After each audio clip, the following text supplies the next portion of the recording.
Well, it's been a while. It has been a while. It has been a long time. One or two things have happened since we've been gone. Yeah, there have been a few developments since we've been gone. Nothing that we can't keep on track of, and nothing dramatic. Yeah, I mean the only big thing that's happened in 2020 really is recently there's been riots, protests, chaos, and it's all because our podcast's been gone. Yeah, people have not reacted well to our podcast not being on the air. No. I've heard that Tokyo has just completely collapsed. Paris is on fire. London, it doesn't even exist anymore.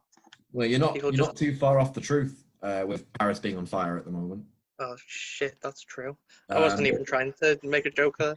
It just happened to work. Yeah. Right. Well, I mean, we've got an election special for you for everyone, all 12 listeners, and we're getting ready to present that. So, of course, in 2 days' time, this is what we're talking about here. It is the Moldovan presidential election. I'm very excited for it. I'm very excited. This is the election that's going to shape basically the direction of the world for the next few years. It looks like it's going to be a close one in Moldova. Yeah. And then there's another kind of a smaller one happening. Is there? Yeah, another election, a smaller election. You might not have heard much about it. No, I've tried to stay on top of these things, but I've not heard anything. Well, where is it? That's happening on Tuesday. It's a small country called the United States of America. United States? Yeah, I believe. Oh, actually, it might be the Federated Microstates of America. Ah, right. Who's like the candidates then? Oh God, it's quite hard. I think there's a Joe Trump and I think a Donald Biden. Right. Tell me about this Donald Biden character. This Donald Biden character, he's quite a provocative man. I mean, he's quite out there really. He's wild and he's vibing. He's vibing with Biden. Right. He's the incumbent. Is Donald Biden? There's been some controversies in his presidency so far. Just one or two. Just one or two. And then his opposite number, Joe Trump. Okay, what's his deal? Well, I mean, there are some rumors going around, particularly in leftist circles in the FMA, the Federated Microstates of America, that he might be a bit senile. He might be going a bit loopy. I mean, listen, I don't know much about the FMA, is it? Yeah. Yeah, the FMA. I don't know much about these Americans, but I get the sense that they would not put up with incompetent leadership. You think? So I can't imagine that this is really the case. They seem like quite irrational people. Yeah, I mean, listen, I've only known about them for 2 minutes, but already I think they're, reasonable people. They don't like to cause trouble. They certainly won't put up with anyone who's got a bit of an ego. No, definitely not. So I expect that this Donald Biden then is gonna win handily then. You think? Oh well, if this other guy is senile, Donald Biden will win the FMA election. Yeah. We've called it here, folks. Right, thank you for joining us. All right, well that's it. It's been a pleasure to meet you. You can hear from us again in a few months. Yeah, we'll be about another. What has it been? About 8 months. Will be another. I think that's it. Yeah. Yeah. God, I can't believe it's been 8 months.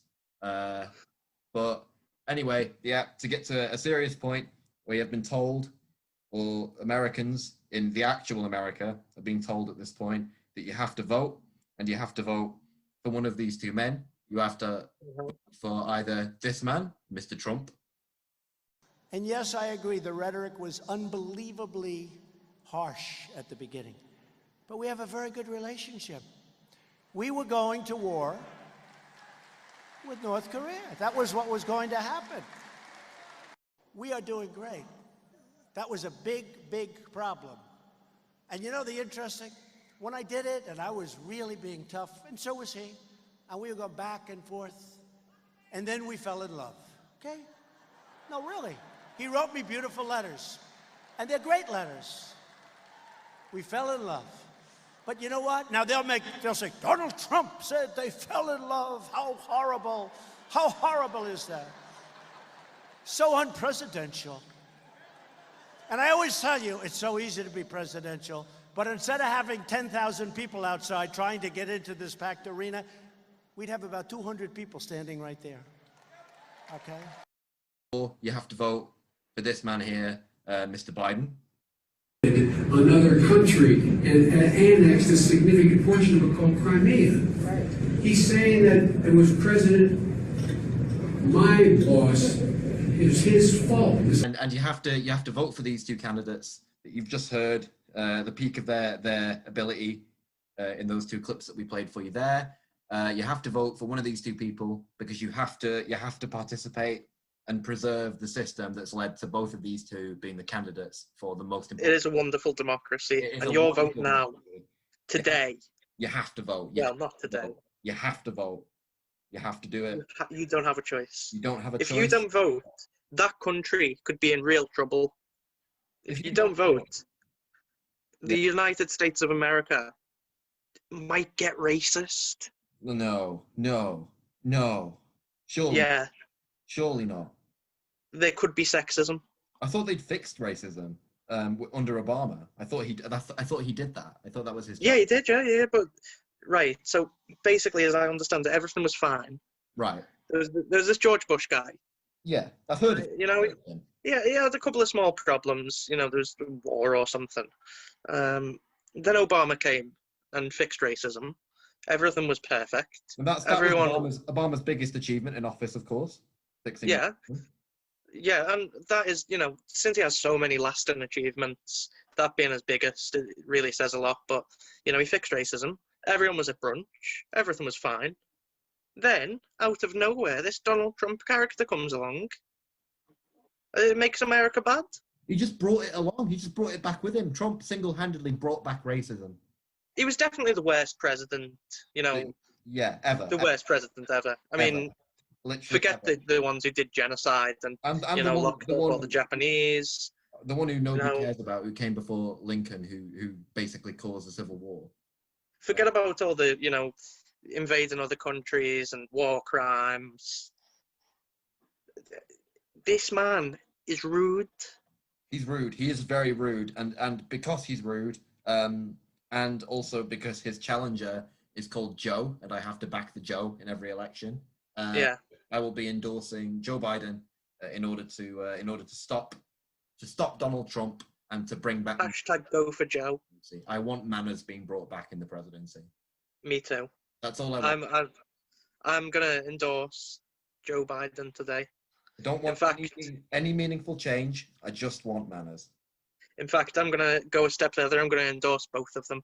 You're gonna endorse both of them. Ah, I see. You're holding your cards very close to your chest here. I am a big-brained centrist. Yeah.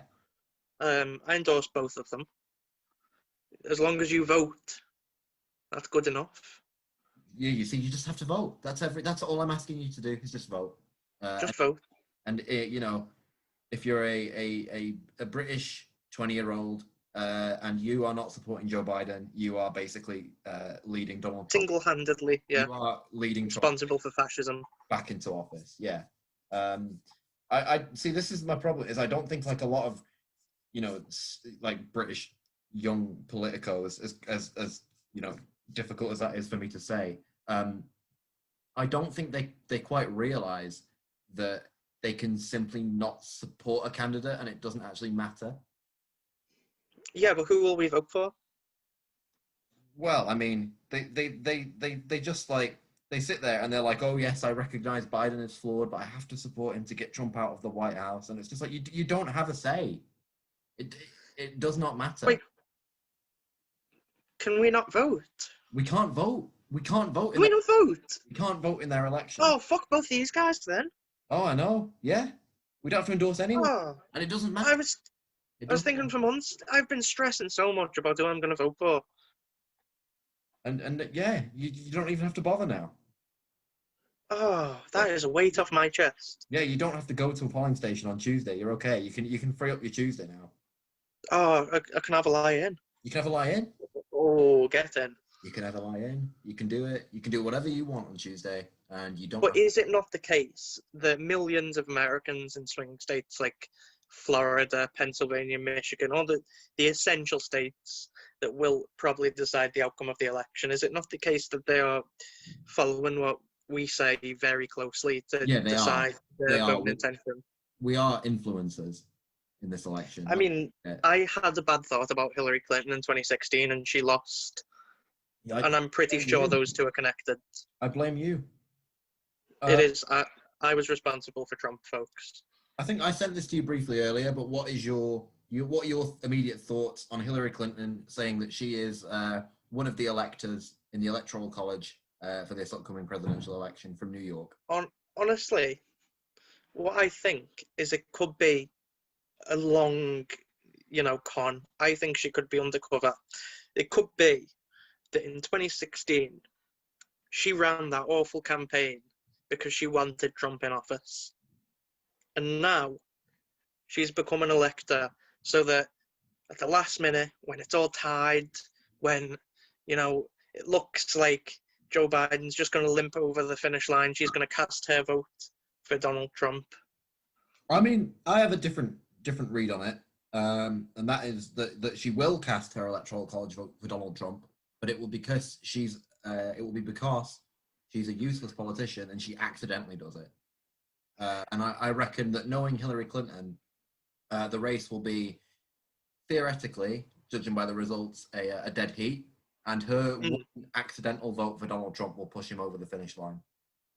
And then she'll blame, leftist teenagers. She will absolutely claim that Bernie Sanders was responsible for that. I just feel so bad for Bernie Sanders, made me vote for Donald Trump. Yeah. I mean, he came out there and he stood up on stage and he said, right, listen here, I'm not endorsing Hillary Clinton, I'm endorsing Donald Trump last time. And now he's stood up there and he's going, he's publicly saying he's not campaigning for Biden at all, clearly. No, there's no. He's not said anything about voting for Biden. He's not even endorsed Biden. And, he's going for Trump, is Bernie Sanders. Oh, hang on. Yeah, he's Trump's pick for the Department of Transportation. Joe, I've got to stop you right there because the man himself has just wandered into the studio. Which man? Bernie Sanders. Bernie Sanders himself? Oh, he's coming over to the mic. Let's hear what he has to say. Well, what's he saying? Oh, folks, you got to vote for Donald Trump. The 99% are telling you to vote for Joe Biden. You got to vote for Donald Trump. I have done a racism. I have done a sexism. I have done a no growth. Thank you. Goodbye. It's very strange. I don't know. I don't know why Bernie Sanders sounds like a very bad impression of the Italian mafia. But I think he's just tired. I think he is tired of all the personally, going over and beating up, people of color, women. Yeah. I mean, that is what he does. That's how he spends his time. He was on he was part of the Portland Snatch Squads. Yeah. Bernie Sanders, listen here. This is really Soviet Russia. Bernie Sanders, the self-proclaimed socialist, has been kidnapping people on the streets. It's true. He's been sending them to gulags. Sending them to gulags all over the country. We don't love to see it. No, we're you know what? We're now against Bernie Sanders as a podcast. This is an anti-Bernie Sanders podcast. Yeah. Oh, we're just going to talk every week about how Bernie Sanders couldn't have won anyway. He's anti-Semitic and he is responsible for Trump winning. Absolutely, 100%. Trump hasn't even won yet, and he's already responsible for it. Yeah, he's going to be responsible for Trump winning both times. Both times. But this is going to be a strange hypothetical for you to contemplate.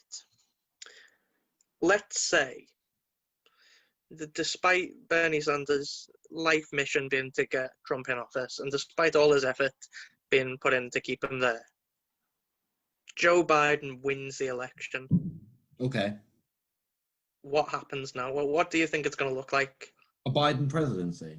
See, I've been thinking about this quite a bit, and I genuinely, at this point, I don't know, maybe it's just shell shock from the last 4 years, but I don't know what a Biden presidency would look like. I can't envision a president who's not Donald Trump at the moment. like a norm, like going back to, you know, I know it's a lib thing to say, but going back to normal. As if there's ever really been a normal, or that you can just go back to normal. Well, what everyone says is, I can't wait for things to go back to normal so I can stop paying attention to politics, right? Right.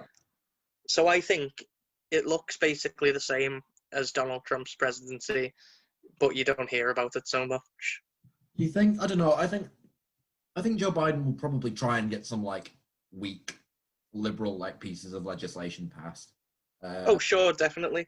Like, I mean, like, you know, what, like, I don't know, expanding Obamacare so that it also works and covers the top 10% of earners in the United States of America.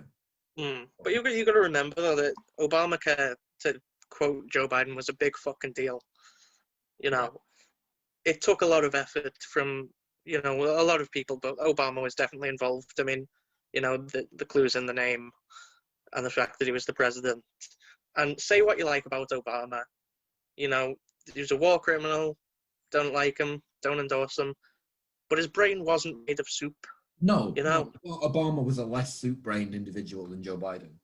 You know, and it was a tough fight for him to get that through. And Joe Biden, you could just, anyone who doesn't want what he's trying to do could just go up to him and say, come on, Joe, we've already done that. We did that yesterday. And he'd go, oh, all right then.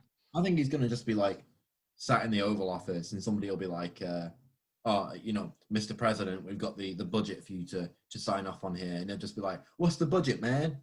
What am I doing, man? Who's the budget? Who's written this budget, man? Paul Ryan, I'm going to come for Paul Ryan, man. I don't like Paul Ryan, man. Mitt Romney, get here. Like, he's just going to he's going to think it's like the 2012 election all over again.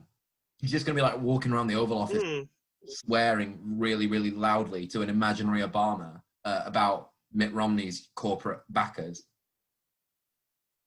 Well, that was his moment in the sun, wasn't it? Was, you know, the 2012 election and the vice presidential debate. You know, people really liked him. Yeah. There was Onion articles about him. Yeah, I mean, I remember, like, you know, if you thought about Joe Biden, you thought about his sunglasses. Yeah, Joe Biden's the next hope, man. He's gonna do it. Like when he was leaving office. You know, no one thought about him sniffing children. No. And so he was very, very clearly more with it than he is now. So I think he's just going to maybe be trying to play the hits. Yeah, I think he will. You know, bring back like loads of Obama staffers. Oh yeah. He'll probably get all of Obama's like top men back. He'll make, you know, Julian Castro the like treasury secretary or something like that. I do wonder if he'll give anything to Elizabeth Warren. Because I don't know. You know, I think that he wants to. I mean, look, Elizabeth Warren, don't like her. You know, but still, you know, in American politics, she's viewed, rightly or wrongly, as being to the left of most Democrats. Yeah. And that is, you know, Joe Biden doesn't love to say it.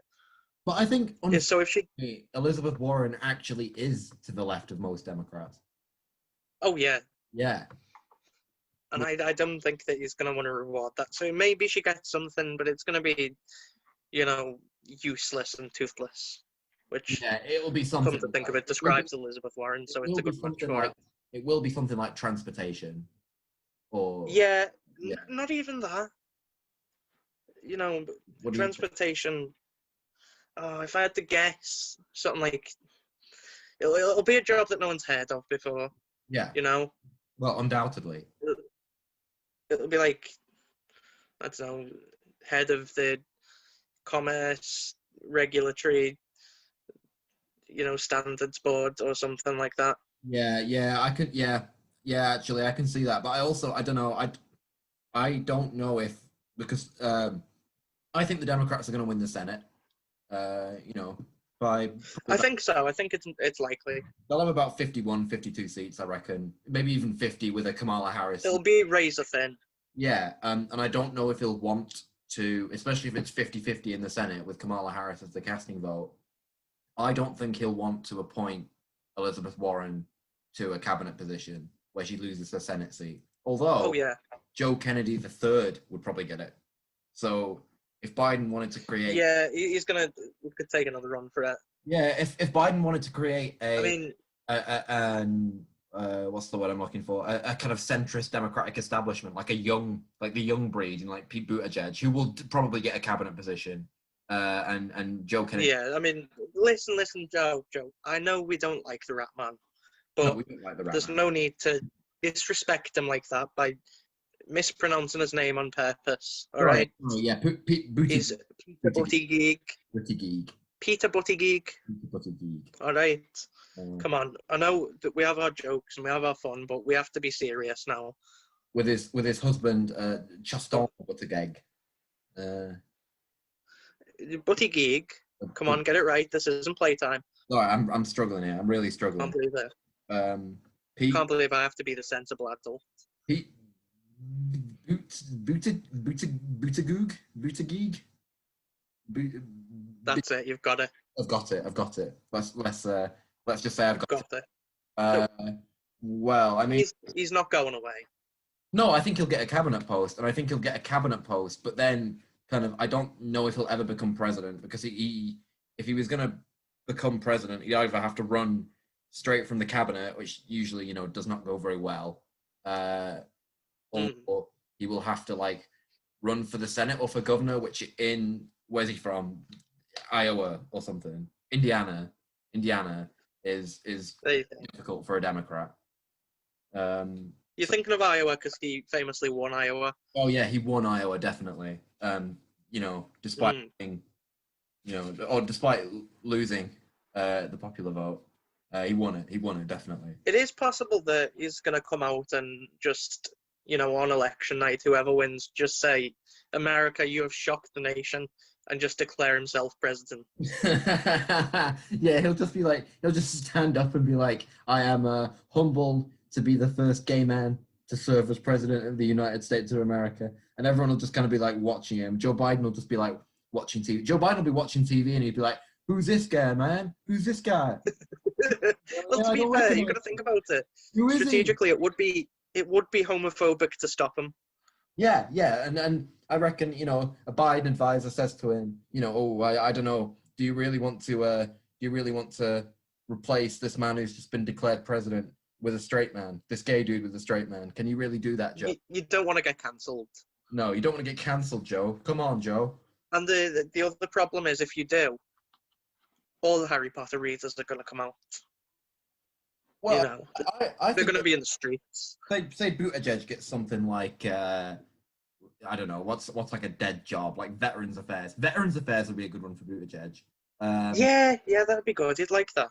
If he got something like Veterans Affairs and they're like sat around the table, he'll just hear like veteran and he'll see Pete Buttigieg and he'll be like, when did I appoint Hunter to the cabinet, man? Well, you got to think as well that, if he's the Veterans Affairs guy, he'll be responsible for looking after the people who were injured in the Battle of Hogwarts, the Wizarding War. Yeah, Buttigieg just comes out and he's like, I'd like to pay my condolences to the Weasley family. I think they suffered very much under Voldemort. Medicare for all Gryffindors. But yeah, exactly. Yeah, definitely. I think on the eve of the election, Pete Buttigieg and Joe Biden jointly, first announced that they're actually in a new relationship. Well, that's step one. Jill Biden and Chasten pair off as well. Oh shit! Okay, so we've got a little, maybe it turns out Chasten was bisexual all along, and that was the exposure that we needed for the bisexual community. We stand this representation. But but like Joe Biden's still allowed to become first lady, you know. Yeah, that's the important bit. Pete Buttigieg is just kind of like the live-in, like maid. Yeah, And Biden's like, I'm giving you a place in my in my the thing. administration, Pete. You are going to be my housekeeper. Pete will probably make a racist remark about African Americans. Yeah. I'm honored to accept this, Joe. Joe Biden will like that. Yeah, Joe Biden will definitely like that. Yeah. And Pete will just be like, they'll write a new crime bill to celebrate. Pete's just like, I don't want any African Americans working in the White House. They all dislike me, and it's because I'm gay. Exactly. Not because I repeatedly, patronize them with my political plans. No, definitely, it's because he's gay. Because I'm gay. It's because I'm gay. They don't like me because I'm gay. I need support from African American voters, and so I will call them homophobic if they don't. Exactly. Exactly. To be honest, the fact that didn't win the primaries, I'm still puzzling over it. I can't believe that the walking LGBT plus identity politics man didn't win the primaries. Well, he had some great policies. Yeah, he did. You know, he did. like how abolishing rat traps. Yeah, and how to free cheese for all. How to make it so that the courage of our convictions can outweigh the need for an American right, and how we can create a brighter future with our sensible, forward and driven data-based evidential plans. But look, there is this is the weight of our history, okay, and it's full of light, and the spirit of the American people can muster up the strength to overcome the difficulties of the 21st century with our hope. Oh, I mean, we've talked about that. Okay, we talked about what Biden's administration will look like, and in summary, we don't really know. What do you think another 4 years of Trump will look like? Because at least when Trump came to power in 2017, he had ambitions, he had policy goals, but now he doesn't seem to really have that. All he seems to have is just rage. I mean, which again embodies America. Like, I can't see another 4 years of Trump. He has no more policy goals, right? His policy goals is the same policy goal it was then. He's just being more honest about it, which is get Trump in office. Yeah. The thing is, I've not seen him talk as much about his plans now. It's basically just if you vote for me, it will trigger the left. Well, that's the main thing, though. And I mean, he doesn't need to have policy goals because the president, famously, he doesn't exactly, he can submit a budget, but the Congress doesn't have to accept it. He's not the one, putting laws before Congress. It's just going to be the same power players, like Mitch McConnell, who are going to get everything through. So I think it's the same Republican project it has always been, which is just more federal judges, more tax cuts, basically everything that George Bush would have liked, and H.W. Bush before him. It's the same thing. This is what gets me about Republicans, never Trump Republicans, is that he wants the same thing they want, and outside all the bluster, he's a bog standard Republican president in a lot of respect. The only thing that the never Trump Republicans dislike about him is his mannerisms and his rhetoric. Yeah. They don't, he's separating, families at the border, one of the cruelest policies that exists, I would argue, in the Western world. And definitely. And they don't care about that. No, definitely not. No, won't stop it. I mean, do you think Joe Biden's going to even shut down the cages? I think he might stop separating families, but yeah, I mean, this is the thing. Though, the question is how much. I think he'll round people. How much attention gets paid to him, because when Obama was out committing war crimes, you couldn't criticize that. People would, because the right wing, like war crimes themselves, and liberals will just say, well, he has to do it. You know, he had no choice. So the question is, how willing are people to actually criticize Biden for anything that he fails to do? I mean, I think he will. I think, as I said, he'll stop separating families at the border, but he will just keep rounding them up and shoving them in basically concentration camps. But he'll just be like, Yeah. "Oh, it's okay. They're all together, man. You know, they've got the family, man." And he only has to do it. He only has to make any small change for like a week. People say, "Look, we've moved on from Trump." Yeah. And then everything can go back to normal. In fact, that's what I expect. If there's a Biden presidency, is you're gonna expect to see from stuff like the New York Times a lot of articles about big things that are being changed. You know, things that Trump did being rolled back. You're gonna get a lot of headlines. There's gonna be a lot of America is restored, decency has come back, and nothing's gonna change really. And Yeah, whatever does change is not gonna last. Because, like, as you can see, if you if you know anything about current events, or you just live in 2020, you can see out your fucking window that like everything's not normal. Everything's catastrophically hurtling towards like great like international threats, climate change, everything like that. And I think there's a real danger that people will just elect Joe Biden and then be like, oh, it's fixed. We fixed it. Yeah. Here's the thing as well, is that even if we have, a fully competent president who passionately believes in stopping all the problems, and let's say even have a Congress that's broadly compliant with those goals, they would have a very difficult time changing much of anything at the minute because there's so much trouble. They'd have to contend with so many different vested interests that it would be almost impossible to move the dial. There's been a lot. Do you think that Joe Biden wants it enough and, is smart enough? There's been a lot of talk about this stimulus recently that Trump's not supporting, Mitch McConnell's not supporting, but the Democrats want to get through. When Obama came to office in very similar circumstances with a recession, not the public health, outcry, but a quite big recession. Yeah. Not as big as this. Yeah, pretty big one. Yeah, that 2008, something happened. He spent most of his political capital almost immediately getting a big stimulus package passed. And now Joe Biden is coming to office and the Democrats are talking about a big stimulus package. Is he just going to get the stimulus package passed and then do an Obama and just spend the next few years talking about how he can't get anything else done because he's already spent his capital? Definitely, it's possible.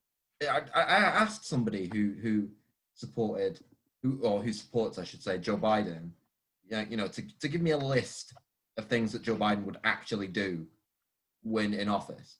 And he linked me to a Joe Biden policy page on the Biden for America website, or, whatever it's called. And I read it and I was just like, okay, that sounds like vague sound bites to me. Can you give me any specific policies? And this guy copied and pasted from the Biden website the exact same bites. And he was like, oh, just because you clearly can't read. And I was just a bit like, well, no, I can read. And the sentence, which was something like, we will make education better for our children, is not a policy proposal. Trump thinks he's making education better for children. Look, this is, I don't know. I think Trump cares about Trump. But, if you vote for Trump think that he's going to make education better because he'll remove all the lib shit from it. Basically, they're like, oh yeah,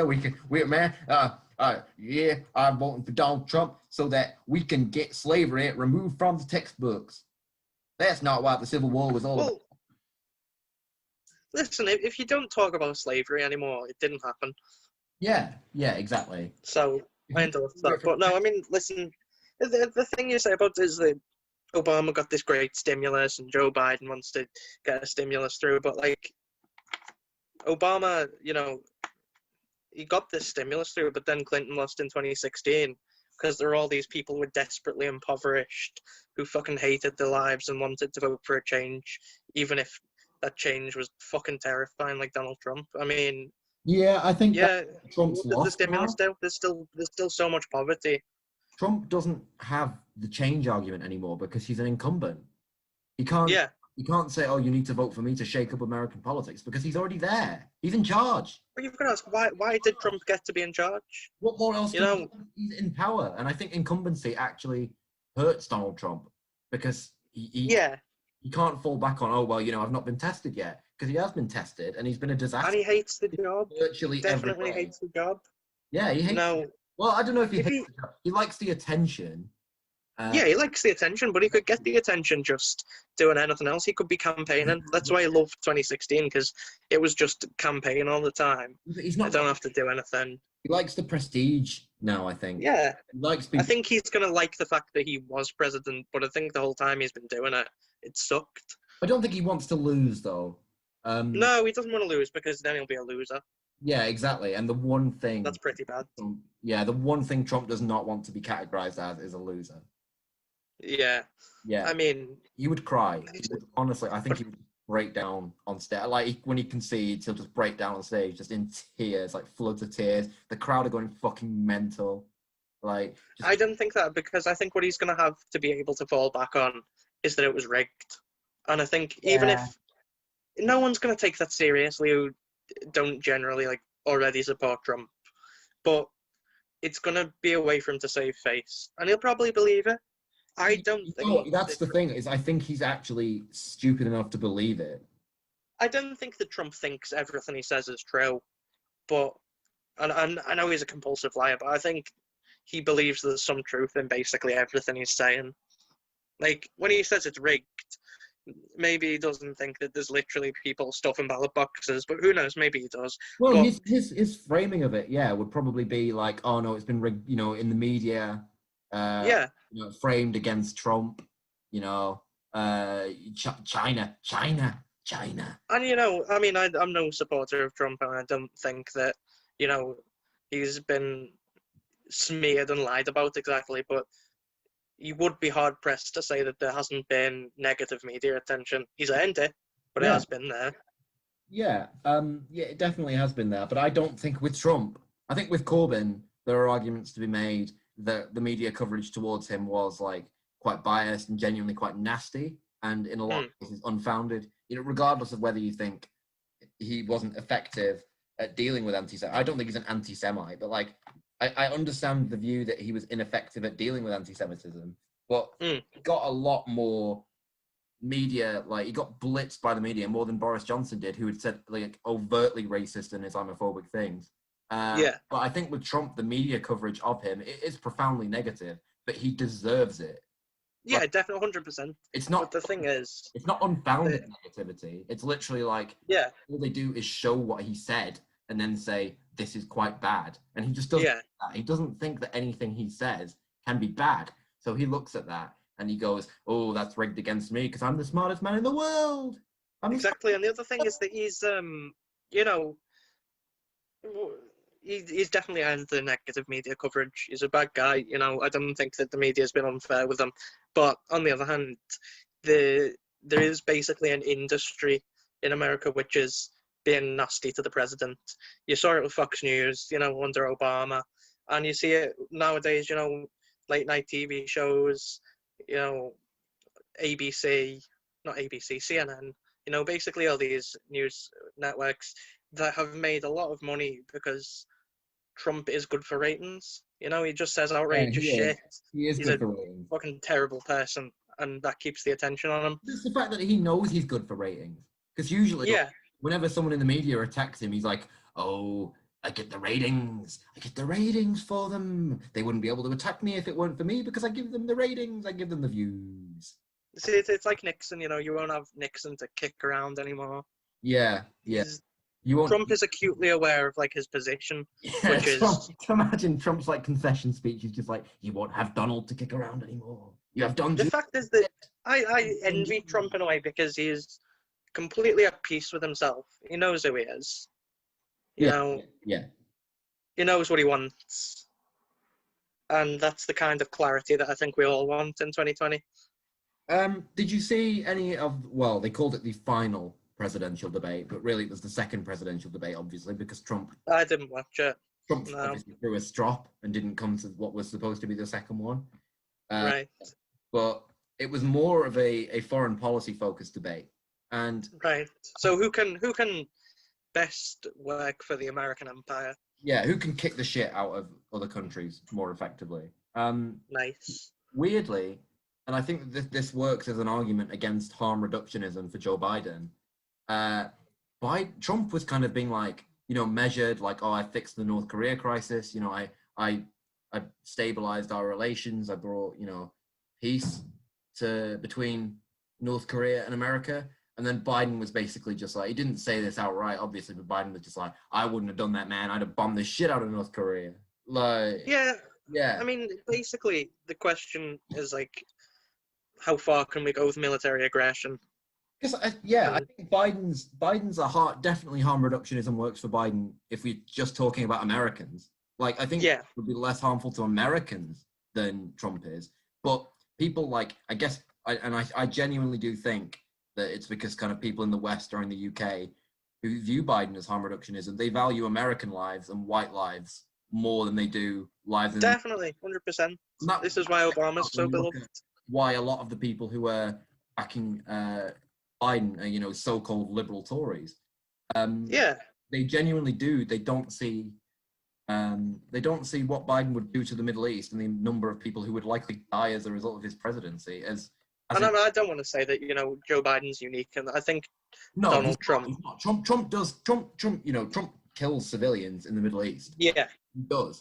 But the only reason Biden was the one at the foreign policy debate arguing that he was going to be the one who took care of China and stood up to China. Oh yeah, I mean, do you remember 2016 with Clinton's no-fly zone? Yeah, the Democrats, I think, have gotten stick for a long time for not being jingoistic enough, and they've overcorrected.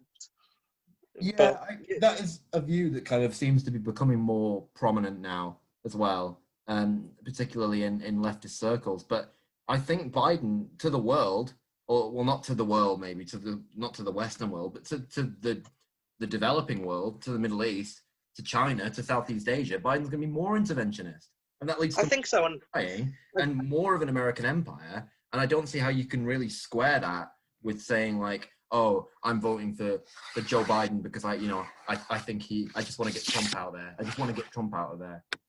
I think you're right, and I think there's two reasons for that. The first one is that Joe Biden, I mean, like I said, he's got a brain made of soup, but he is going to be surrounded by people who have actual goals and intelligence and know how to do things, and that is going to be exerted in a way that is bad for the Middle East.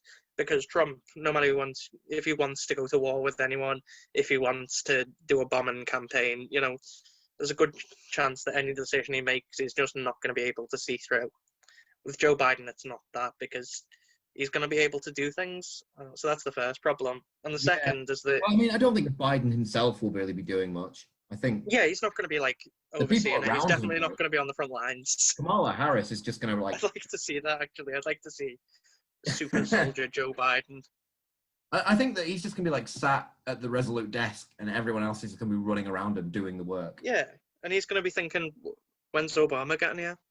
No, I think the second reason is that the type of person who likes, the Republicans are American patriots, veterans, people who are generally seen as more bloodthirsty, So their vote is naturally with the Republican. And to wrestle it away from them, I think you have to be very jingoistic. You have to basically say, I'm more willing to go to war than the Republicans are. Whereas with Trump, he doesn't need to, hype up the fact that he wants to go to the Middle East and bomb the shit out of them, because those people probably vote for him anyway. So he doesn't have to then keep his promises about going to war. Yeah. Because, people already sort of assume he's strong. People just assume he's strong for no reason. Whereas with Joe Biden, he'd have to prove it. Yeah, I genuinely, And I think the way prove it is because of his melting brain. Yeah. He has to prove he's got the guts. He can do it. He can. And this is why stuff like, trying to rehabilitate, George Bush, or saying that, okay, Tony Blair, well, he was a bit bad about the Iraq War, but if you look at the domestic policies, they're great. is that you can't really separate, the domestic policy from the foreign policy. Yeah, They you can't. touch You each other. can't. The first thing is that you can't just pretend that, okay, well, he was okay for our country, so he didn't go abroad and kill millions of people. But the other thing is that everything that Trump has been doing at home with the snatch squads, the stuff the police have been doing, the police brutality, it was stuff that they learned in Iraq, in Afghanistan. It's military tactics brought home. If you have an aggressive foreign policy, then those soldiers are going to come home eventually. A lot of them are going to become cops. A lot of the views are going to turn towards the situation at home. And then what you've been doing to other countries, which we learned with Donald Trump, you're going to do to your own. Yeah, and with Blair, you can't just be like, oh, he made life better for people in the UK in a Western country. Yeah, 1 million Iraqis died, but that's fine because they're not one of us. They're different. Yeah. Matter. We're above. And that is, whether you want to recognize it or not, that's white supremacy. Yeah, 100%. You may not, I'm not.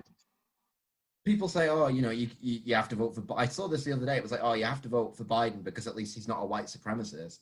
And it's just like, well, what do you call, murdering people in the Middle East and like being part of like raids? And what do you call basically his entire legislative career? Yeah, Obama set up a national security kind of state that he could just bomb whoever we wanted. He could just sign pieces of paper, and Biden will continue that. Yeah. This is what happens. Human life has become less valuable than it ever was. Exactly. And yeah, I don't know. I don't know who I want to win this. I mean, like, if we're looking at it from a perspective, and again, a liberal Tory was like, oh, you clearly, you don't think Biden is left wing enough, and you won't say that you like outright support him, and therefore I think you're supporting Trump. And I was just like, what is going through your brain at the moment to think that I wouldn't vote Biden because he's not left wing enough, but I would vote for Trump? Like, he's the socialist candidate. Yeah, to be fair, Trump's the Marxist candidate in the race. But yeah, it baffles me that people like resort immediately to, oh, you're not supporting Biden, that means you'd vote Trump. It's astounding. Maybe if the Democrats wanted people to vote for them and to support them, they should have nominated somebody who wasn't Joe Biden. Like, the fact is that if you don't vote for Biden, you voted for Trump, which actually means that I'm not voting for Joe Biden right now, so I'm casting a vote for Trump. Yeah, you are voting for Trump. Every second. Yeah, I spend 24/7 voting for Trump. Every person in the UK is going to vote for Trump because they're not going to vote for Biden because they can't. I can't believe it. We're a Trump supporting country. But I can't believe the UK is racist.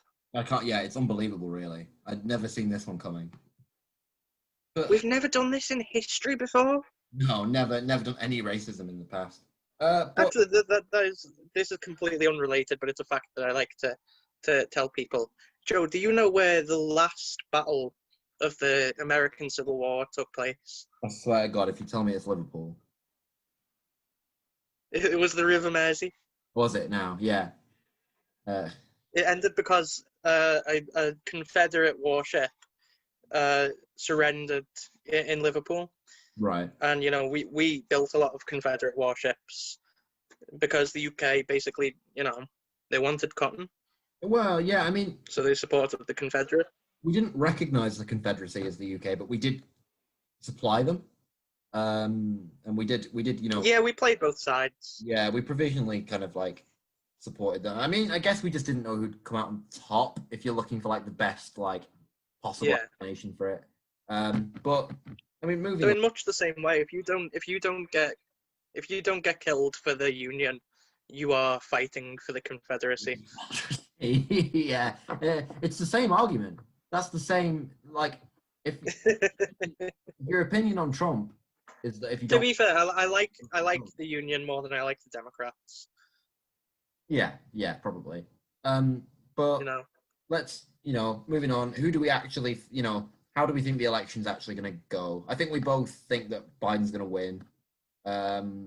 At this point. yeah, I started months ago. If you'd said months ago that Biden was going to win, I'd laugh at you. I thought that, Donald Trump, he's got a good economy. He did. You know, there's people who are still dissatisfied enough. They're not going to go for Joe Biden because they remember what it was like, and the incumbency factor and all that. But at this point, the economy's gone to shit. Donald just hasn't managed to rise in the polls the way he would have wanted to. I think realistically, Joe Biden's going to win. Yeah. I mean, there's also the 200,000 dead in the US. Yeah. Dead, as Joe Biden said. I can't believe that Joe Biden won an election just screaming the word dead. Screaming dead. But, I mean, yeah, I'm exactly in the same boat as you. I remember saying, even back in 2017, 2018, I said, like, I think Trump will win. And I got ridiculed for saying Trump would win again at the time. But I'll be very annoyed if he does win now that I've started saying Biden will win. But either way, look, us two I particularly are fucked.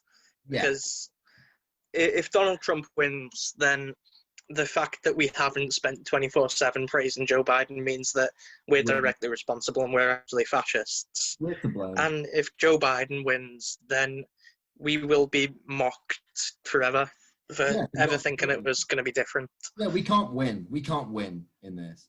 No.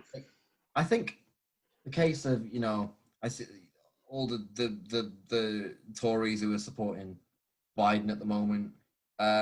I genuinely think it's a case of them wanting like an opportunity to take the moral high ground because they don't really get that in UK politics at the moment. The Conservative Party can't. No, I mean, listen, if you don't think starving children is not the moral high ground, I don't know what to tell you. I don't know. I can't quite put my finger on why I don't want children to starve. I just don't. No. Yeah, I think. Well, that's especially as Labour are starting to trend up in the UK at the moment, as the Tories are, just consistently bungling everything they do with COVID, and any like normal politics. I think that the Tories are looking for an excuse to be able to say, oh, you're the silly leftist who didn't support Joe Biden, whereas I'm the Chad who did support Biden, and I've helped to save the world from doing that. And I think it works as a bit of escapism for them at the moment. And you know what, if they want to, and the only people who are going to be more insufferable than the Liberal Tories who celebrate this are like Labour Lib Dems, Labour Liberals who fucking in 4 years' time they're going to be like, oh, Keir Starmer and Joe Biden meeting together. They just want a chance to. I mean, actually, it's optimistic to. Yeah. Go ahead. They just want a chance to play American politics and to play, being on the right side. Yeah. Because they're not getting that opportunity when they're debating at the moment. But of course, the question isn't Joe Biden or Donald Trump; it's Kamala Harris or Donald Trump. Realistically. Realistically, I don't know. Obviously, I think that being selected as the VP candidate gives Kamala an edge in the next Democratic primaries. She may very well be the next Democratic nominee. Forget about that. Joe Biden, do you think Joe Biden's going to last the next 4 years? I think he might. I think that the president has such kind of medical advantages that they can realistically. Yeah, but look at him. I mean, look how Obama aged. Yeah, but as we've been talking about already, I don't think Biden will be doing a lot of the work. I think he'll delegate more than Obama did. I think that, for all Obama's faults... Actually, that's a good point. He was more of a hands-on leader than Joe Biden. Yeah, that's a good point. Joe Biden's probably going to be able to just disassociate from a lot of it because exactly. He doesn't know what's going on, so he's not going to be stressed about it. Yeah, he's planned this very, very well because he's become president as he's going into his twilight years, or is in his twilight years. Yeah. Well, probably in his fucking midnight years. But they Like, yeah, he planned it really well because he can become president and avoid all of the stress, the graying and the like, Yeah, because he's already done it. He's already like yeah, and the medicine he's falling gonna apart. the medicine he's gonna get is just gonna be high for 4 years. Yeah, I can't wait to see Biden jacked up on the same steroids that Trump's on, and the same like drug. Yeah, to be fair, come to think of it, I've been thinking about this a lot recently. Is that harm reduction is the big, term that everyone likes to throw around these days. And maybe I'm just late to the party, but the first context I ever saw harm reduction in was talking about drugs. Making them more safe to use, making them less harmful. And I think that fits because either way, the next 4 years are going to be fucking mental. It is going to be like being on some very strong psychedelic the whole time. It's not going to be great to watch the next 4 years. Whoever. No. It's going to be a bad trip. But at least with Trump, you can laugh at him more. Whereas No, I think you're going to get a lot of laughs out of Joe Biden. Yeah, I kind of feel bad laughing at Joe Biden. I know I shouldn't because, his political career has been an abomination. But, I just watch him and I'm just like, he's clearly not in control. Like, how much of it can really... It's all right. He'll do some horrific shit and you'll feel okay about it. It's a bit like Trump. I think it's important to remember that Trump is not the cause of racism in America. Trump is not the cause of the poor American virus. Trump Yeah. Trump's a symptom, and like he's a symptom. Yeah, he couldn't. Right, if Trump was the problem, then he couldn't have gotten in power. Yeah, he's he's a symptom of a failing political system, and a political system that's been failing for years now.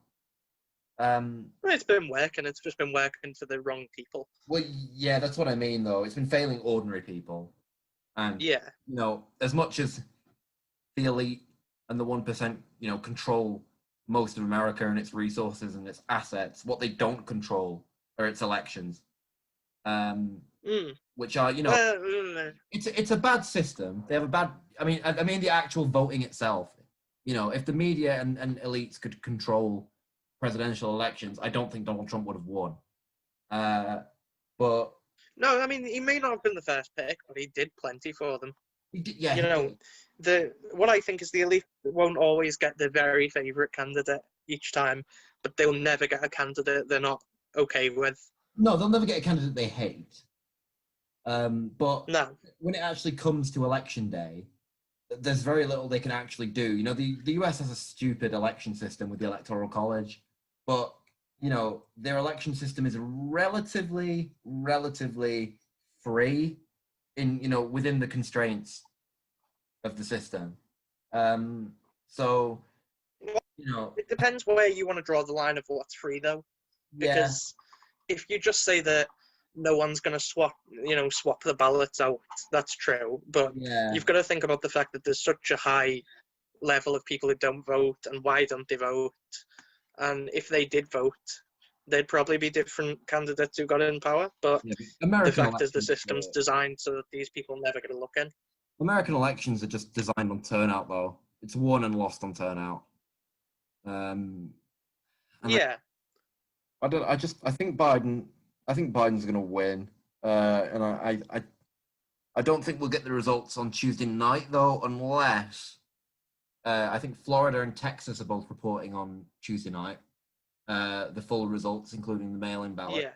And I think if Biden wins if Biden wins Texas on the night, he's definitely won the election. But I think if Biden... Yeah, he's in if he wins Texas. But I think if Biden wins Florida on the night as well, the election's over.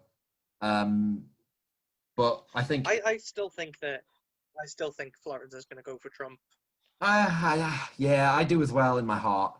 I just think it will. Yeah, I mean, everything, all the data says it'll probably go for Biden, but I just don't see it. Yeah, and I mean, Florida is Trump's home state now. Yeah, it is, yeah. Yeah, he's listed it as his home state. And I don't know, but I think, if Trump does win Texas and Florida, even on the night, I still don't think he'll win the election. You just got to wait then for other states to count. I think the only way we'll know on the night is if Biden wins either Florida or Texas. And I think at that point, if he wins either of them, he's in. Yeah, but here's the question. How likely do you think the Supreme Court's going to try and steal it? No, I don't think they will.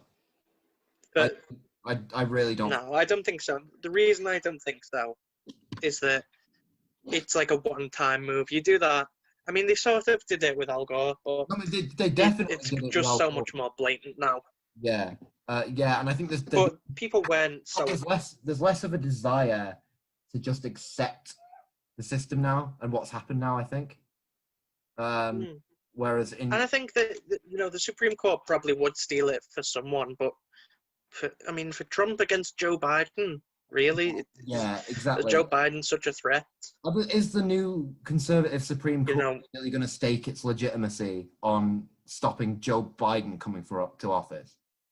Like, He'll do basically everything they want. Yeah, they don't. I don't think they see it as important enough, really.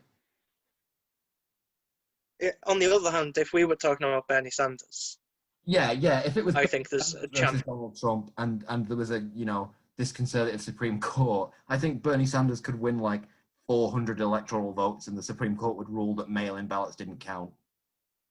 Yeah. Or some fucker. They'd rule that if the mail-in ballot was for Bernie, it didn't count.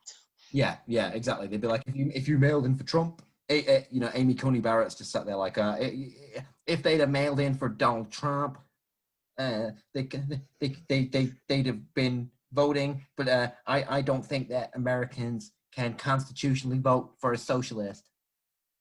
See, I have no choice but to accept that that's exactly what she sounds like, because I've still not heard her voice. No, I've not heard her voice either. That was me just completely. Oh no.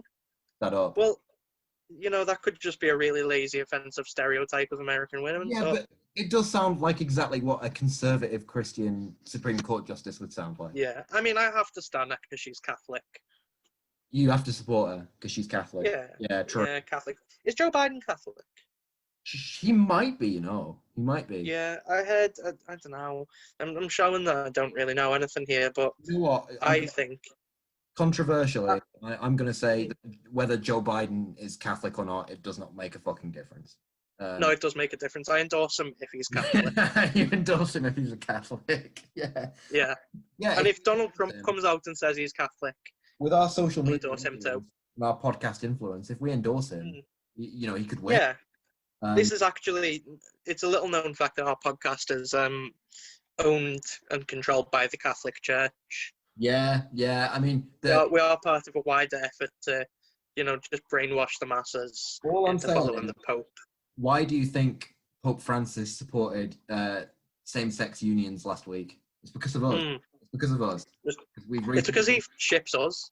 Well, think about it. Like, Pope Francis suddenly, inexplicably endorses same-sex civil unions, and then after that, we record a new podcast episode. Because we have been backed recently. We've been approached and we've accepted to be paid an undisclosable amount of money by the Catholic Church and by the Vatican to influence American and British politics. But we're staying on our roots, even though we're now technically, trillionaires. Yeah. We are making sure to keep the podcast lo-fi. Yeah. We've not got any fancy recording equipment. We can't just know why that is, dear viewers. We can't give the game away. Hate you. Yeah. We do hate. Just don't like you. We want to make you listen to this. We want you to suffer. I mean, so yeah, we say Democrats definitely win the House. That's not even in question. Yeah. No, I mean, they'll do okay. They'll do well. They probably win the Senate. Probably. I'd say probably, yeah. Yeah, but I think at this point, Trump could win, but I'm not saying he definitely won't. There are a lot of people who are trying to course correct though, and saying that the polls were wrong in 2016, but it would require the polls were tighter in 2016. Trump and Clinton were at least within like 2 points of each other in 2016. Yeah. Even though if Trump wins this year, I promise to never make a prediction again. Yeah, it would be the biggest polling error in history of polling if Trump were to win again, I reckon. Oh, I mean that's what the data says as well that I've been reading. Is that it would be the biggest polling error. Trump's not been within the margin of error in any national polls for months, and he doesn't need to win the popular vote. I don't think he's trying to win the popular vote. In fairness, but no. In swing states, sure, some of them are within the margin of error, but Biden's lead is so consistent and constant that I just don't think, and with, what is it now, 4 days to go, 5 days to go, Some amount of days. I don't think Trump has time to win again. No, I don't think so. I think his goose has been cooked. I think that the debate. He's not hot. Yeah, the debates were his last chance, and he came across better in the second debate than he did in the first debate. But he came across as more presidential. But I think he's done. I just don't. I think he has got one last chance, which is to lose this year, and in 4 years run on the Republican ticket again. No, So look forward to that. I don't think he would. No, I don't think so. But I don't think he likes. he could make a half-assed independent run. You never know. He could try, but I don't think he likes the job enough to do that. No, I don't think he does. I just think he's unable to let someone else have the last word. True, but I think he'd be bitter about it, and I think kind of the unanimous acceptance now seems to be that he would just present a TV show regularly. Yeah. Which all of his base. I mean, I'll be watching that one for sure. Yeah, I'll play drinking games with that. I'd tune in and hear Trump talk about his great ratings. Yeah, I mean that's the other thing the Catholic Church have bought up as part of their media arm. So we actually are twinned with the Trump podcast. When Trump launches his podcast, he's actually going to do a guest appearance on ours before he starts it. Yeah. Next week we have because he needs the ratings, and we're the only ones who can pull those ratings in for him. On January 20th, we will be joined by either President Trump or Citizen Trump, depending on what happens in the election. But I mean, and if there's still a planet, I think that's enough of American politics. We weren't originally going to talk about this, but because it happened yesterday, I think it's worth mentioning it as big political news at the moment. Keir Starmer ran over a cyclist last week. Yeah. What does this mean for the Labour Party? Yeah, they're done. Labour's done. I mean, this has basically solidified, the Greens in Brighton, because if you ever been to Brighton, Joe, they've got a lot of cycle lanes. Yeah, I've been to Brighton a couple of times, and they fucking cycle everywhere. Yeah, so that's instantly Keir Starmer's lost the cyclists. Right. Seriously, though, Corbyn suspended from the Labour Party. Yeah. Pretty spicy. You think that this vindicates a lot of the left who've been leaving the Labour Party recently and who are now going to leave the Labour Party? It does seem to be... It is reminiscent of Neil Kinnock's purge yeah, it's different though, and the thing here is that there's the fear of getting cancelled if you speak about it, right? Yeah, which is very present. Let's face it. Especially in online discourse, like yesterday and today.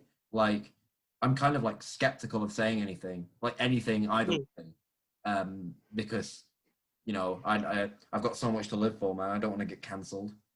No. The thing is, anti-Semitism in the party was real. It is real. It's a big problem. Oh yeah. So 100%. You don't want to say something that downplays that or denies it. But Corbyn doesn't deny that. No, he doesn't. And that's the thing, is that my take on the situation, in all honesty, being serious for a minute, is that there was a lot of anti-Semitism and it was a big problem. But do you really, honestly, hand on heart, believe that everyone in the party and out the party who ever talked about anti-Semitism was being completely fair and accurate? Yeah, especially a certain, you can disagree with the merits of this, but I think it's just ironic. A certain candidate for chair of Young Labour, who is very prominent in opposing Corbyn due to his perceived anti-Semitism, who was recently cancelled for, tweeting or whatever that. Yeah. For being in the Young Free Speech Society. Yeah, for thinking that Nazis were hot, and Yeah, and that's the other thing, is that there was I don't remember who it was, but I remember there was someone who said the choice between the candidates is between, this is 2019, it was between a clown and someone who wants to reopen Auschwitz. So if you think that Jeremy Corbyn didn't want to reopen Auschwitz, you have to then agree that someone over-exaggerated the problem a little bit. And that doesn't mean it's not a very real problem. with this kind of young Labour thing, you know, you can have whatever opinion you want.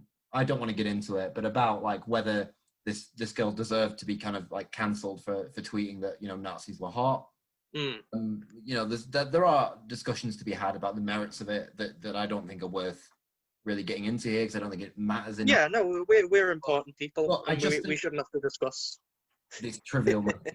But I just think Yeah. that it is quite ironic to be kind of saying that Corbyn's a raging anti-Semite and then to say something like that, because like what he said there is like, you know, worse than all of like the vague things Corbyn have said that people interpreted them as being anti-Semitic, right? Yeah, I mean, listen, you can say that Corbyn actually was really, really terrible at dealing with anti-Semitism, and still you have to agree that not literally everything that was said about him and the party was always true. Well, yeah, exactly. You know, and that doesn't mean that a lot of it wasn't true. Well, You could say that it was a terrible, shameful thing, The but Guardian, really? which you know is basically just like it flicked from, you know, it supported Corbyn or it didn't support Corbyn, and now it loves Starmer. Their reporting of Corbyn's response to the EHRC investigation, was to say that you know, they said Corbyn rejects findings of the EHRC report, and when you actually look into it, that wasn't all he did. He didn't just say like, "Oh no, this is wrong." He said, "I reject some of the findings in this report, but I hope that the recommendations it made are swiftly implemented." Yeah, and I think that there has to be a place for that, where, let's say you believe that 100% of the HRC report was completely fair and accurate and true, right? And there'll be a lot of people who agree with that. Does that mean that Corbyn disagreeing with that is being evil, or does it mean he's just a bit wrong? Yeah. Can you be wrong and not be evil? Can you be wrong? I do take the view that, and you know, I've moved quite rapidly or towards like the left in recent months, the last year or so. Oh God, all our podcast listeners just missed that, you know, JT redemption arc. Not even a Lib Dem anymore. You're not even a Labour member anymore. No. But I mean, I do think that Corbyn's dealing with anti-Semitism, he should have been more on the ball with it. And you know, if he'd have been more on the ball with it, it wouldn't have been the political weapon that it later became. I think you're basically right there. Yeah. It still would have been, but not to the extent that it actually like damaged him.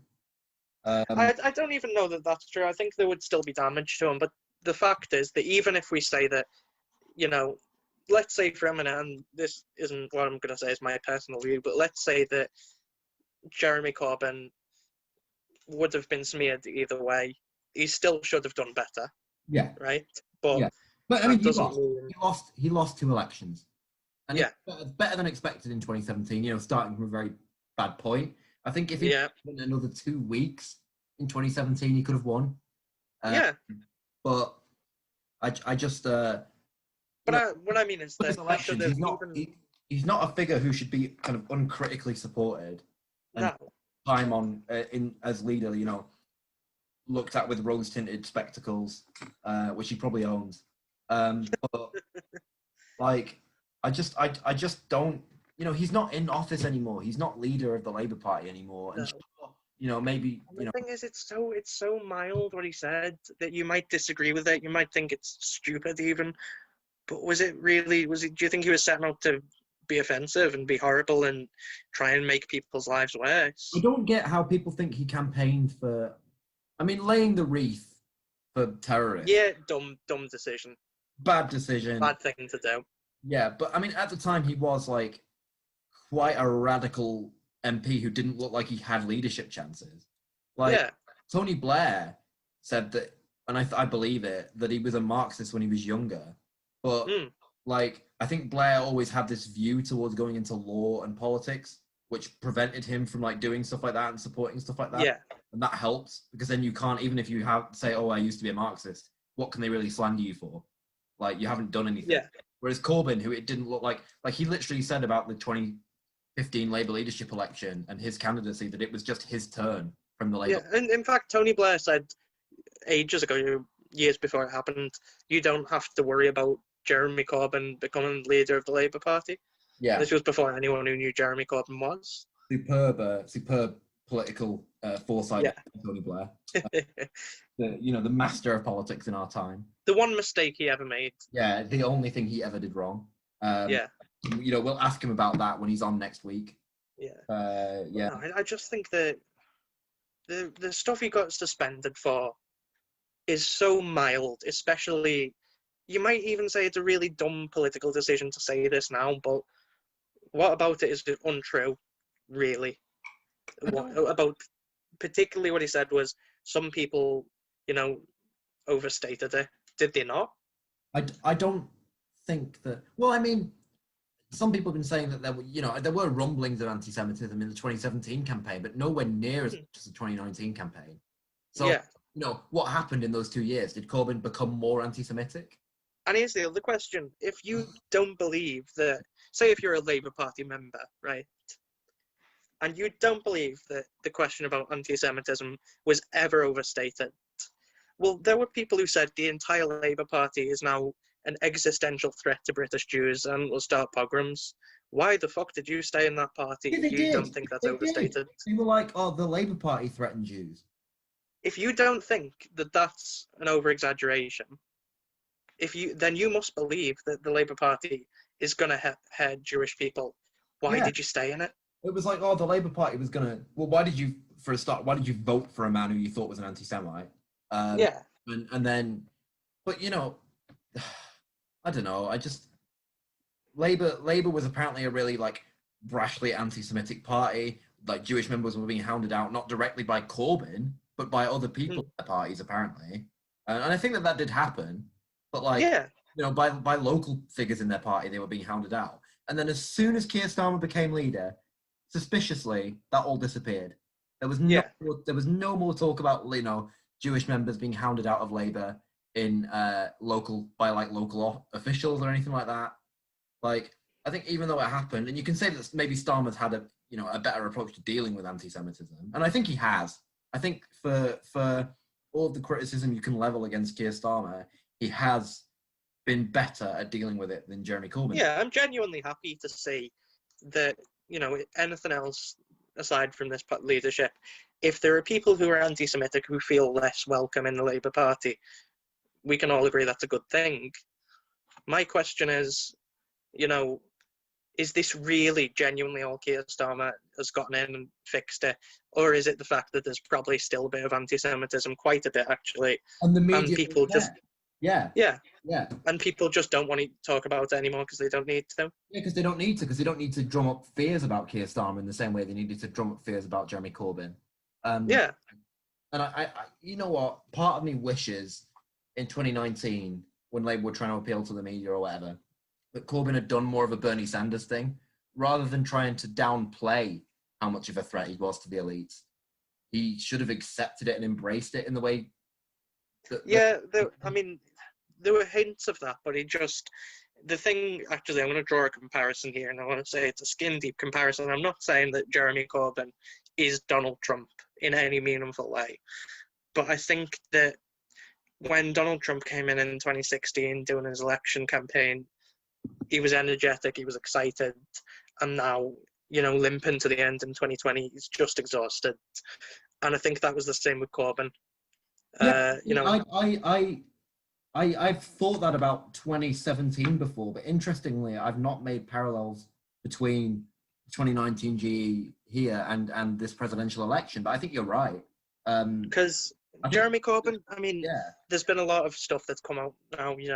How much of it is true is anyone's guess. But you've got Left Out, Beyond the Red Wall, This Land, all these different books, and they all tell the same story, which is basically Corbyn got tired, towards the end, and who wouldn't, by the way? Well, can you imagine a sustained attack from the media all the time? Can you imagine? And you're just a dude who, for most of your career, has not had he's never been even a shadow minister, as far as I know. No, he hasn't. No. And to go from just being a backbench MP in a safe seat, who is best known for rebelling against your party, to being a leader under immense scrutiny. Mm. And the fact that there was more than one, attempted terrorist attack to literally murder this man, plus all the criticism in the media, a lot of it which was, bullshit. basically being bullied by his own people, 24/7. Any other questions about whether he's a good man, whether he, this or that, you would get exhausted. Are we going to see in the future now? Could you put up with it? I couldn't. I couldn't, but do you think in the future now, because of the kind of prominence of the internet, and this has been talked about, and the prominence of the internet and, cancel culture, to whatever extent you believe cancel culture is a thing. I think it's real. I'm just not sure what extent it has. Yeah, I think it's real. But to go, do you think that people growing up at the moment with the internet and posting things online, do you think in 20 years' time, when a lot of the young politicos now are actually in positions of responsibility, do you think that they're going to be called out and cancelled for things that they wrote when they were about our age? Or do you reckon that there will just be less of a focus on things like that, because you'd basically have to cancel almost every politician alive at that point? I think it's either going to be people are going to, sort of just not focused on it, or we're going to end up led by a crop of bloodless freaks who have never said anything of any substance said, like, anything in their lives. controversial, anything like interesting, anything spicy. The thing is, we grow up in a society, in a system that is, say what you want, pretty racist, pretty sexist, and you have to do a lot of work to unpack your own beliefs, a lot of which are bigoted. But the fact is, you're never going to be finished with that. There's always going to be more learning to do, which means that at any given time when you speak, there is a reasonable chance that something you're going to say is going to be a product of the society you grew up in. And that shouldn't be said that you can go around saying racist things and then say, well, the world made me racist. But it does mean that if you set out to cancel someone every time they say something that's stupid, you're going to end up in a situation where everyone's cancelled because no one is perfect. I don't think it has to be that people say something that's outright stupid, but I think that the culture can shift in the space of 20 and the fact is people are going to learn then. 20 or 30 years, some things that we say now, I'm sure will not be acceptable in 20 or 30 years time. And that may be for the best, it may be for I hope so, to be honest. Oh, yeah. Because I don't think I'm, correct about everything. No, but I think in 20 years' time, are they going to be trying to cancel us because we used words that were acceptable now? And I'm not talking about words like the N word and stuff, obviously. No. Like outright racial slurs or anything like that. That's genuinely quite disgusting. But yeah, definitely. There is a strong possibility, and I would say likelihood, that there are some terms now that we think are the new politically correct terms that 20 years down the line will be replaced by something else.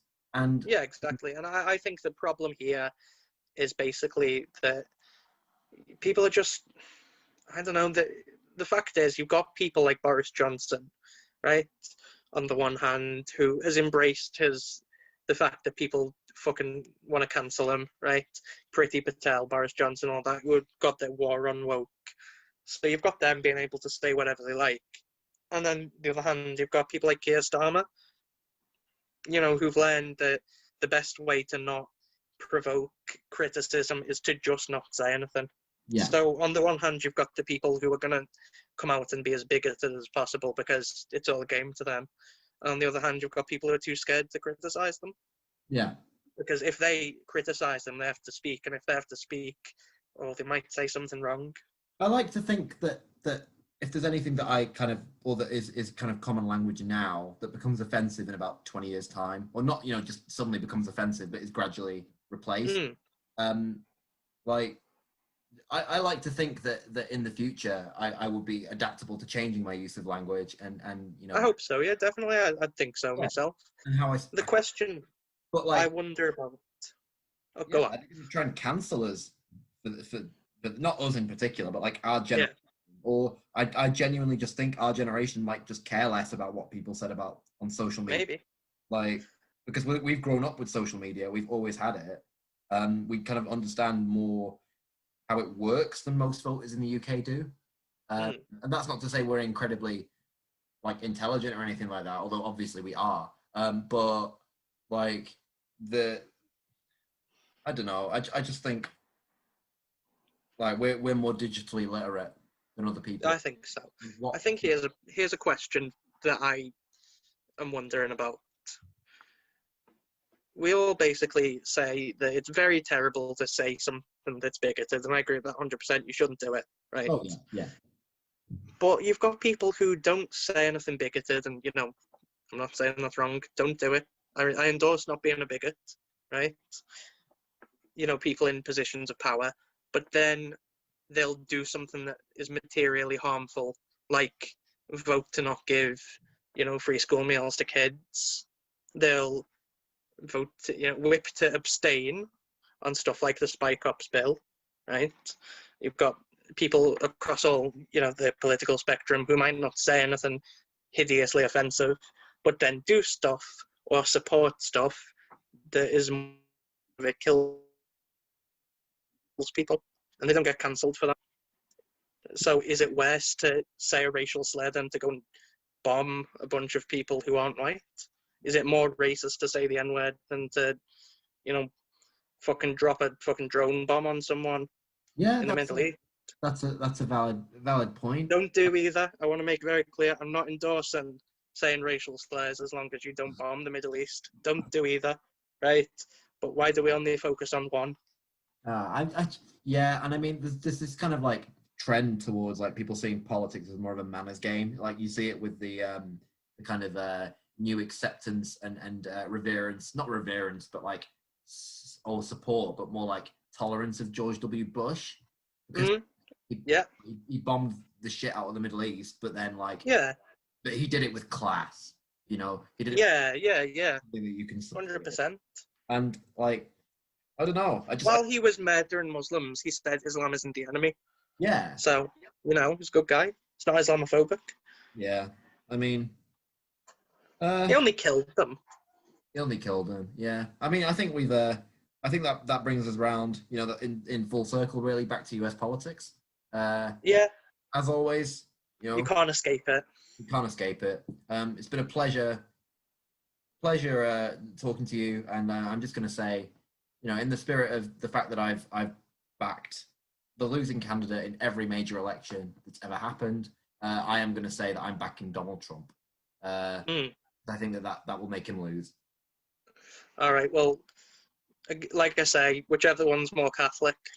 So they've got a couple of days left to go to come out wearing a giant crucifix and, you know, talking to the Pope and all that stuff. So I'm going to play my cards close to my chest. But I bet you can expect in the next few days to see one of the two candidates really trying to make the Catholicness, you know, very clear, because they want my crucial endorsement. You know what? I'm gonna call it here. I think, you know, there are a few candidates on the ballot, even in like, you know, third party candidates and stuff, and in most US states. But I'm gonna go out on a limb here, and I'm gonna say that either Donald Trump or Joe Biden will win the presidential election. I think that you're right. I think that's a bold prediction, but I'm going to support it. Okay. And on that note, it's been great to get back to this podcast. We should definitely fantastic. We love to see it more regularly. So I guess we just have to now wait and see what happens in the election. I'm sure we'll be talking about that in the future and the results and what they mean for America. Yeah. With our, you know, typical lo-fi audio and our cracking jokes and analysis. Yeah, it's beautiful. We love to see it. We've been correct about every political event we've ever predicted. Every prediction. Right. It's been a good one. Adios. And we will go out here on the Donald Trump speeches as an emo song track that was originally published by Super Deluxe. So, best of luck with your election night watching, and we'll see you again soon. I am being viciously attacked with lies and smears. I think it's a disgrace, and I say that, They're making me out to be a very mean, bad kind of a guy, and that's not me. What the hell is going on? They're sneaky, dirty rats. Really not a bad person, by the way. The American dream is dead. We're dying we're dying. I've never said I'm a perfect person, nor pretended to be someone that I'm not. Anyone who knows me knows these words don't reflect who I am. The media is so dishonest and so corrupt, and the pile-on is so amazing. The whole thing is one big fix. One big fix. It's one big ugly lie. It's one big fix. The press can't write the kind of things they write, which are lies, lies, lies. Stories of fabrications and false. They write lies, they write false stories. They know they're false, it makes no difference. And frankly, our country is going to hell. I've always been thin-skinned, the tone is such hatred. I've been thin-skinned from day one. The tone is such hatred. I don't have thin skin, I have very strong, very thick skin. And I don't call it thin-skinned, I'm angry. I'm very angry. What do you have to lose by trying, Trump? What do you have to lose? Your schools are no good. You have no jobs. 58% of your youth is unemployed.